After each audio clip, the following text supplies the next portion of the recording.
that too for the interpretation. Queen of Wands, the Hanged Man, the Hermit crossing you, Knight of Wands, Knight of Pentacles. Okay, near future, the Moon, Seven of Cups, and Nine of Pentacles. Farther future, the Lovers, that's good, the Chariot, and Three of Wands, and final outcome, Queen of Swords, the Magician, Eight of Wands, and overall, Seven of Pentacles. Okay, so that's good. So it does look like tarot reading, client curse bowl. Wait. Oh, amazing. Awesome. Okay, so presently it looks like you kind of feel like you're stuck, but this is really holding yourself back. You don't know what direction you're going in, especially financially or in regards to your career or even your relationship. You feel very held back, but you're kind of holding yourself back here because you need a better perspective on the situation. It's like you're also afraid of taking kind of any action or saying anything, doing anything differently because you're afraid of things falling apart if you do. This is mostly just fear holding you back. I hope you know that.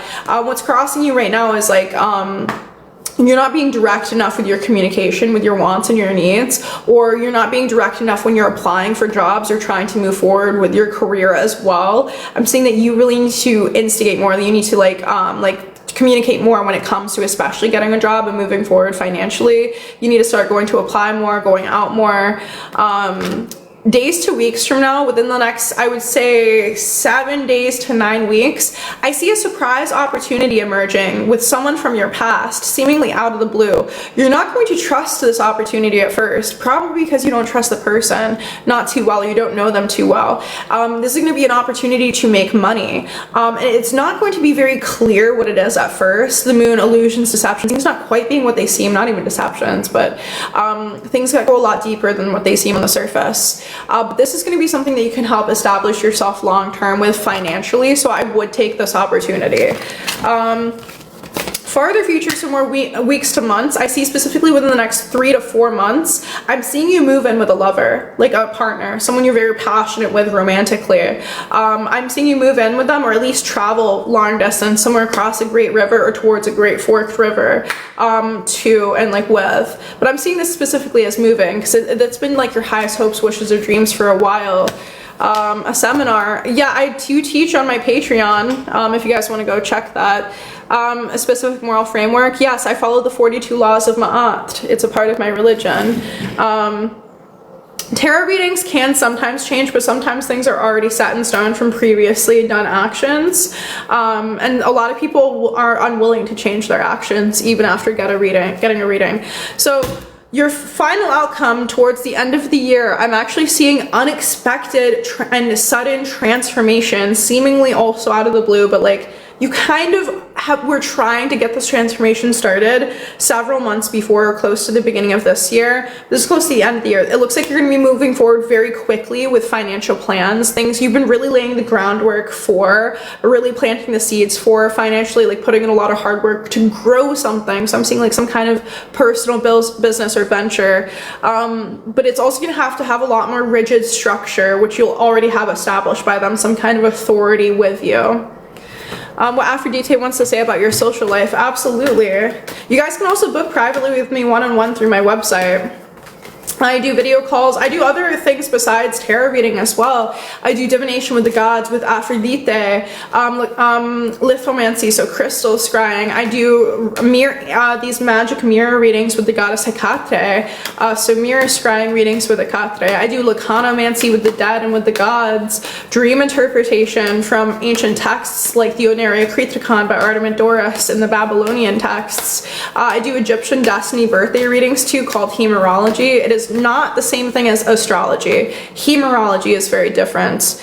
What does she want to say about your social life though? I shuffled the cards, so Six of Pentacles, Seven of Cups, High Priestess. Someone is going to reach out to you in the next it could even be 7 days. I'd say 6 to 7 days. Don't fucking say it, okay? I also know. High Priestess, this is going to be someone likely like with Virgo placements, someone very well educated, very well read. They could be offering you an opportunity to go back to school or something to do with like spiritual studies or just studies overall. This is a very studious, very smart person, a little bit bookish. They're going to give you an offer, and it looks like you should take this offer because you could become really good friends with this person and meet a lot more people through this opportunity. I'm seeing like signs of abundance should you take this opportunity.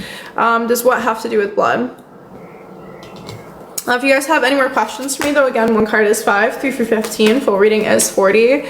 Hemerology. No, it's not hematology. That's studying blood. Hemerology references Hermes, who is synchronized with the Egyptian god Thoth. Hemerology is reading your birthday, your destiny, based on the day you were born, according to the sacred calendars of Egypt. So as far as I'm aware, I think I'm the only person who offers these readings professionally. Like, no, it does not involve blood at all. It's hemerology. It's to do with Hermes, or Hermes Thoth.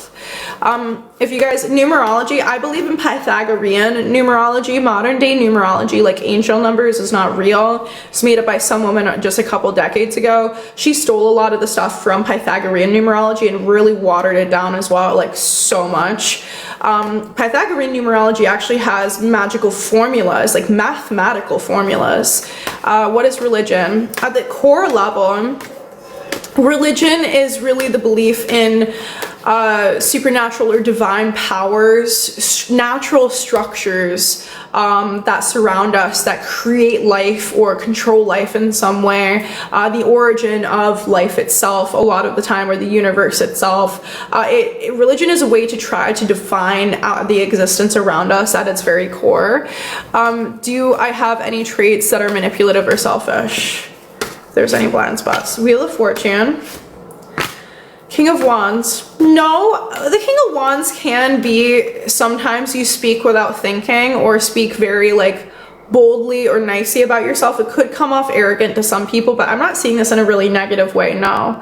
Because it actually brings you great fortune when you do this, with a limit, of course. Oh, thank you, Miigwetch. If you guys have any more questions, though, again, Bushu and welcome. Good afternoon. I'm actually going to be recording my last YouTube video for this coming month, Ancient Serial Killers, tomorrow.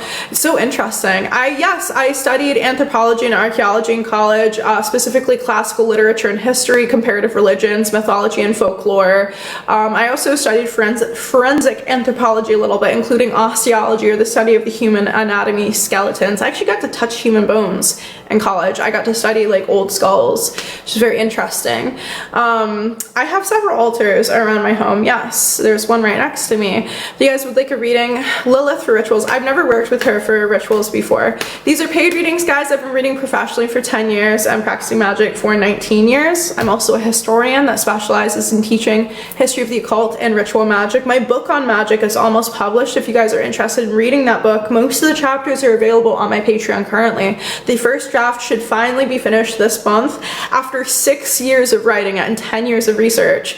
So, oh, it's okay. Yeah, you guys can ask me anything about what's it called. I'm not sharing it until it's copyrighted, the name of it. So I do have the name already, but it's over 2,000 pages long, over I think 93 chapters now. No, I'm working on a different translation of the PGM. The thing is, I was researching the first couple translations of the Greek magical papyri. Everyone who's ever tried to translate this has died very suddenly and like right before they're able to finish the translations. I think Betts was the one who was finally able to translate it into English in the 80s, but Pryzanthons, the first translator, died very suddenly.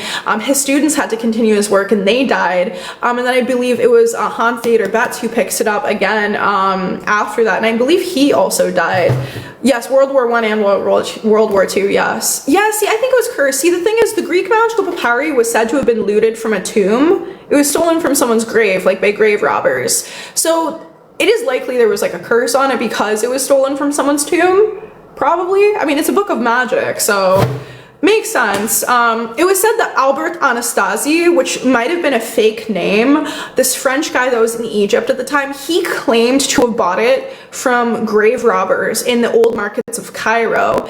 But it's also quite likely he stole it and just lied about that, because he also lied about his name, which is weird. Anyways, weird origins. No one knows where the fuck it came from except some tomb in Thebes, right? The Theban library. is what it's referred to. It's also known as the Anastasi collection because of Albert Anastasi. Very obscure origins. I really wish, see, that's the thing about early archaeology.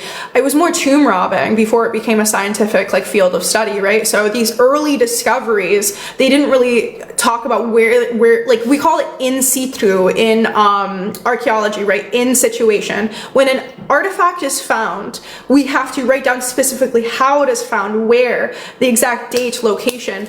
We didn't have this for these early discoveries because it was like from the Victorian period, the early 1900s, it was mostly grave robbers, and they didn't really care about the scientific method or process at that point, you know? So unfortunately, we might not know if there was more that were with this, or if it had been sold to other private collectors, or simply left behind. Yes, my eyebrow piercings, they're healing up a little bit. I know a couple of other languages, Latin, Ancient Greek. I'm relearning Ancient Greek recently because I'm brushing up on it. Roles in historic jobs. Yes, actually, I am being applied, like I'm actually being initiated into the hieratic studies with Mount Nissa. I'm becoming a priestess or a hiera of Helios and Hecate starting this week. If you guys would like a reading, again, one card is 5 through to 15. Full reading is 40. No, I know nothing about Lenormand cards.